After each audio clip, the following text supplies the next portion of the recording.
लोगों से मैं जीता हूं और 2015 भी मैंने मेरी मिसेज को सरपंच बनाया था, उसकी भी ऐतिहासिक जीत हुई है।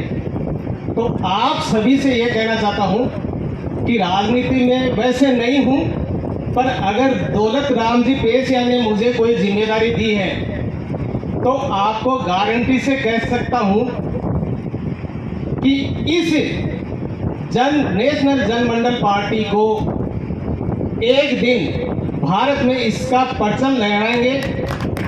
जिस तरीके से चंद्रयान 3 ने चांद पे जाके भारत के लिए इतिहास रचा है, उसी तरह इसका परचम लहराएंगे। मैं आपसे ज़्यादा भाषण नहीं देके 4-5 बातें ही करना चाहता हूँ। हम सभी लोगों को यह पता नहीं कि गवर्नमेंट ने अपने को सरकारी नौकरियों में आरक्षण कब दिया था। मैं ये कहना चाहता हूँ कि अपने सभी को मैं कहता हूँ कि 10% 20% को पता होगा, जो नेता है उनको पता होगा। फिर भी आप लोगों को पता होना चाहिए कि अपने को 1990 में सरकारी नौकरियों में 27% आरक्षण मिला था, पर हम लोगों ने उसका बेनिफिट नहीं उठाया। क्यों नहीं उठाया? मैं आपको सच्चाई बताता हूं क्यों नहीं उठाया। कि हम क्षत्रिय राजपूत बने बैठे थे, हम क्षत्रिय कुमाऊं बने बैठे थे, हम आगे नहीं आना चाहते थे कि हम अगर ओबीसी में आ जाएंगे तो पता नहीं क्या होगा।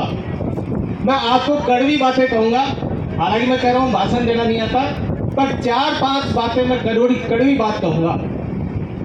मैं 2010 में जनरल की सीट से चुनाव लड़ा, ऐतिहासिक जीत हुई।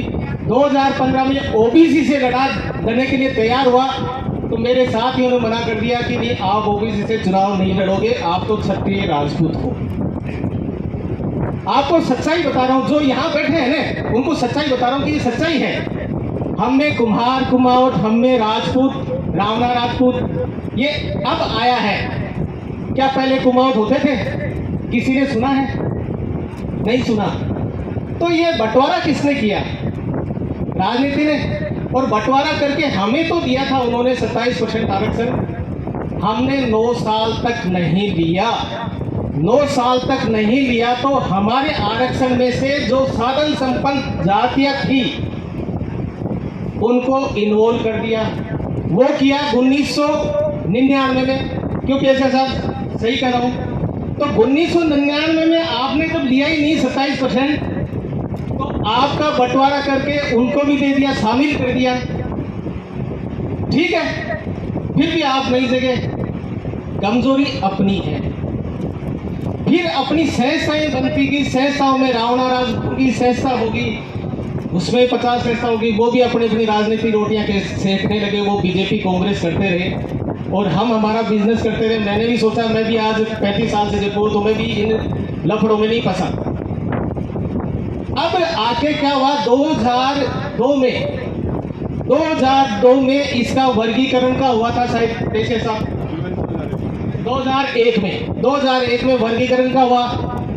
तो उसमें भी हमारा समाधान नहीं हुआ क्योंकि हम पावरफुल भी नहीं है और गवर्नमेंट के साथ उसी का देती है जिसके पास ताकत होती है, पैसा होता है, और वोट देने की ताकत अपने लोगों में नहीं है, अपन बटे हुए हैं।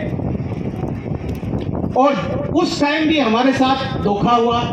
और फिर 2015 में भी एक आयोग बना और इसकी समीक्षा के लिए शायद नहीं हुआ था कुछ, इसकी समीक्षा के लिए हुआ।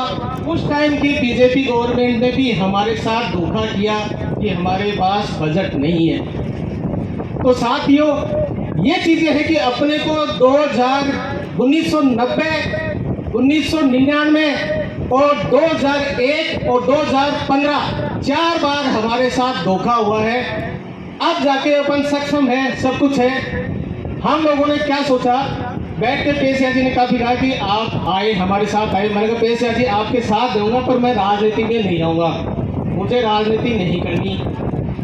फिर भी पेशिया जी ने कहा चलो बनाते हैं राजनीतिक दल, तो बनाते हैं। मैंने ठीक है साहब। हमने 7/11/2022 को ये दल बनाया उसमें इस गांव की भागीदारी बहुत अच्छी रही।